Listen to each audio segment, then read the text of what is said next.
नमस्कार, बहुत बहुत स्वागत है आपका प्यारा भारत पर।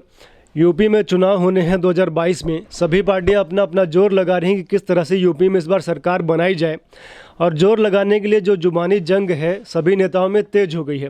कल अखिलेश यादव एक रैली कर रहे थे। रैली में उन्होंने बोला कि ये जो यूपी के चिलमजीवी हैं, मतलब योगी जी को वो चिलमजीवी बोल रहे हैं। फिर बोल रहे हैं कि ये जो भगवा रंग वाले हैं ये बेरंग हैं। तो संत समाज जो है इसका काफ़ी विरोध कर रहा है कि जो भगवा रंग है केवल योगी जी से नहीं जुड़ा है, पूरे संत समाज से जुड़ा है, सनातन संस्कृति से जुड़ा है।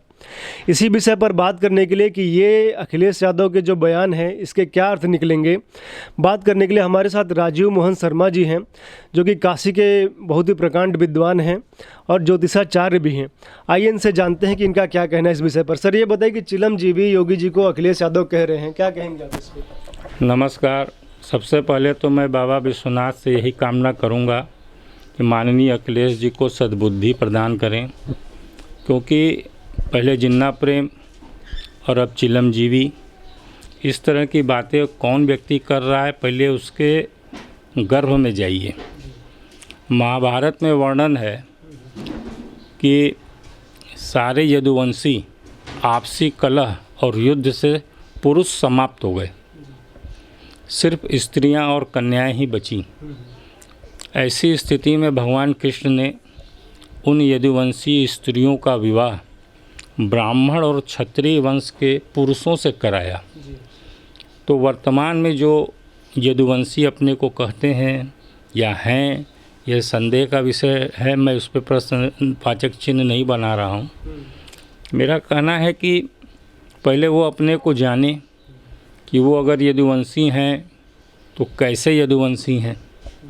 उसके बाद उनको अगर बुद्धि आती है तो थोड़ा सा फिर चिंतन करें। न जाने कितनी बार से उनका काशी आने का कार्यक्रम तय हो रहा है और निरस्त हो जा रहा है।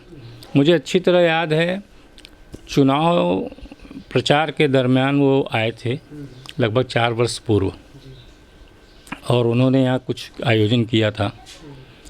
तो अभी श्रावण मास में आने वाले थे, नहीं आए। तो ऐसा तो नहीं है कि बाबा उनसे नाराज़ हैं। तो उनको अपनी सद्बुद्धि पाने के लिए कम से कम एक बार बाबा का दर्शन करना चाहिए।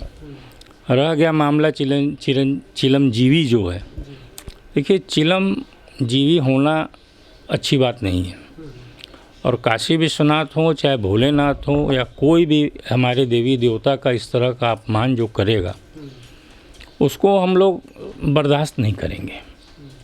और हम कौन होते हैं बर्दाश्त करने वाला? बाबा स्वयं इसकी जो है उनको परीक्षा देगा, घटना उनके ऊपर समझ में आएगी। आपको एक बात बताएं, लगभग 4 वर्ष पूर्व एक तिरही भोज में मैं गया था और वहाँ पे ब्राह्मण भोज कर रहे थे। उस बीच में एक ऐसा व्यक्ति बैठा था जो ब्राह्मण नहीं था। मेरी नज़र जब उससे मिली तो उसने से हाथ जोड़ के दिया कि मेरा भेद मत खोलो। अच्छा, आपको पता था कि ब्राह्मण नहीं है? जी। अच्छा। तो हम लोग सिद्धांतिक लोग हैं। हमने वहाँ उस सिद्धांत का पालन किया कि इस व्यक्ति की क्षुधा शांत होना बहुत ज़रूरी है, न कि इसका ब्राह्मण होना। और मैं वहाँ से स्वयं हट गया कि ये व्यक्ति कुछ भोजन पाके अपने जीवन को बचा ले। तो हमारा जो सनातन धर्म है ये बहुत ही लचीला है, सहिष्णु है। और वो व्यक्ति उसके बाद जब भी जीवन मिला शर्मिंदा ही महसूस किया। तो मेरा ये मानना है कि जो लोग इस तरह से भगवा, चिलमजीवी और माननीय उनके जो हैं, मैं तो जल्दी ही एक मूर्ति बनवा करके जिन्ना जो हैं उनके जो पूजनीय हैं उनके घर भेजने वाला हूँ, ताकि वो प्रातः उठें तो उनका दर्शन करें और समाज में वो क्या हैसियत अपनाते हैं उसके दर्शन के बाद ये स्वयं उनको ज्ञात हो जाएगा। तो इस तरह की बातें काशी में जब आती हैं तो हम लोग कुछ बाबा विश्वनाथ पे इतना भरोसा करते हैं कि निर्णय वो स्वयं करते हैं। तो आने वाला समय यह अवश्य बताएगा कि बाबा चिलमजीवी हैं, कि जो नाग उनके कंठ में है, विष उनके कंठ में है, वो क्या प्रभाव दिखाएगा, ये अखिलेश जी को समझ में आ जाएगा। अखिलेश यादव जब से चुनाव आया है तो मतलब वो टारगेट करें, हिंदुत्व को टारगेट करें। पहले उनका बयान आया था कि बाबा बैल और बुलडोजर से मुक्ति चाहिए। बाबा योगी आदित्यनाथ को बोल रहे हैं बैल तो हमारा पूजनीय भी है। फिर उसके बाद जिन्ना को मतलब मुसलमानों को प्रसन्न करने के लिए जिन्ना प्रसंग वो लेके आए। अब ये चिलम जी भी, तो मतलब ये लगातार हिंदुत्व को टारगेट कर रहे हैं। अब दूसरी तरफ अपने आप को कृष्ण के भक्त, मतलब कृष्ण के अवतार भी उनके लोग बताते हैं। अच्छा, हाँ, कि अखिलेश यादव कृष्ण के अवतार हैं। एक पोस्टर भी लगा था कुछ दिन पहले। देखिए, अगर वो कृष्ण के अवतार हैं तो भाई कहीं ना कहीं उनके अंदर भक्ति है, इसकी साधुवाद है। और रह गई बैल और सांड, देखिए बैल और सांड अगर नहीं हो, अगर बैल और सांड को लेके वो अखिलेश जी चिंतित हैं तो ये स्वाभाविक है। आखिर वो यदुवंशी हैं, गाय बछिया पालने वाले हैं, तो उनको अगर बैल और सांड की चिंता हो रही है तो हम लोग काशी से कुछ सांड और बैल वहाँ भिजवा देंगे। जो बैल मुक्त चाहिए, बाबा बैल और बुलडोजर मुक्त, ये नहीं चाहिए यूपी में, ऐसा बोलते हैं। तो कुछ बैल हम यहाँ से भिजवा देंगे, सांड भी भिजवा देंगे, जिनका कि वो अपने यहाँ, भाई देखिए जब बैल सांड होगा तभी तो गाय को बच्चा होगा, और जब बच्चा होगा तब दूध मिलेगा। जब दूध मिलेगा तो यदुवंशी वो दूध बेचकर अपना जीवन यापन करेंगे। तो मैं चाहूँगा कि कुछ सांड वाराणसी से उनके क्षेत्र में भेज दिए जाएं, जो कि उनकी सहायता करें। और इस तरह से बैल और सांड की बातें करना अशोभनीय है, और भगवान उनको सद्बुद्धि दे। मेरी बाबा विश्वनाथ से यही कामना है।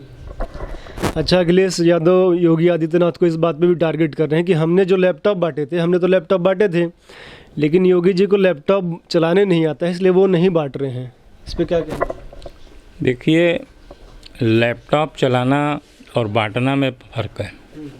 हमारे योगी जी की जो मानसिक बुद्धि है, तत्व है उनका, वो कि लैपटॉप से कहीं ऊपर का है, और वो देश और समाज को ऐसी ही दिशा देना चाहते हैं कि व्यक्ति का विकास हो।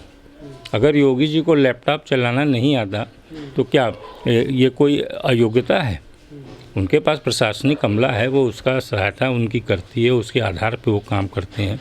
मैं अब जैसे राजीव गांधी जी थे, वो पायलट थे लेकिन देश नहीं चला पाए, तो क्या कोई लैपटॉप चला लेगा तो वो देश चला लेगा? ये अयोग्यता नहीं होती है कि योगी जी को अगर लैपटॉप नहीं आता तो वो अपना प्रदेश या देश नहीं चला सकते।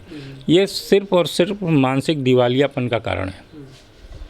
अच्छा, ये बताइए सर, ये भी हम लोग देख रहे हैं कि जो भी उद्घाटन योगी जी कर रहे हैं, जो भी काम हो रहा है, चाहे पूर्वांचल एक्सप्रेसवे हो, चाहे लखनऊ मेट्रो हो, या कहीं भी कुछ भी हो रहा है, जैसे मेडिकल कॉलेज, जब भी मोदी जी आए थे बनारस में तो 6-7 मेडिकल कॉलेज के एक ही बार में उद्घाटन हुआ।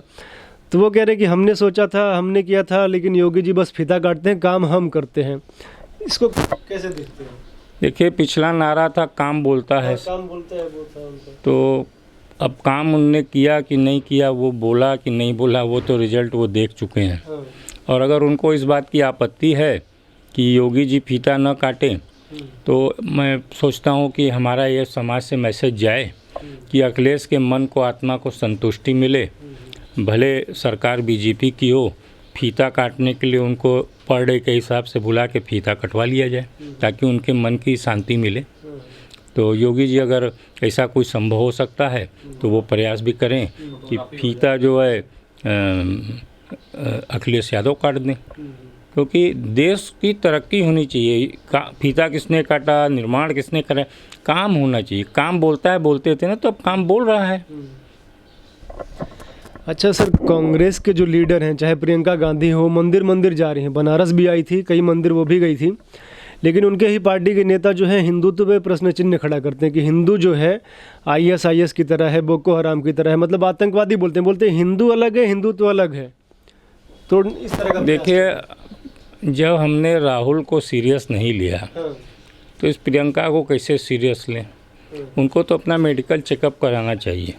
हमको उनकी आवाज़ में जो कंपन दिखाई देता है वो एक भय का माहौल पैदा करता है कि वो जब स्वयं बोल नहीं पा रही हैं। हो सकता है उनको अपनी बॉडी चेकअप करा लेनी चाहिए, कहीं चुनाव के दरमियान कोई ऐसी बातें न हो जाएं कि उनकी तबीयत अस्वस्थ हो जाए। अभी कल मैं देख रहा था यहाँ कोई चित्रकूट में प्रोग्राम में वो भाषण देने से अच्छा सेल्फी के लिए ज़्यादा लोग आ रहे हैं, और कहीं कोई प्रियंका का कोई मतलब नहीं है। और बाकी आगे प्रभु की इच्छा। बहुत बहुत धन्यवाद सर हमसे बात करने के लिए। आप लोग जुड़े रहिए, देखते रहिए प्यारा भारत। धन्यवाद।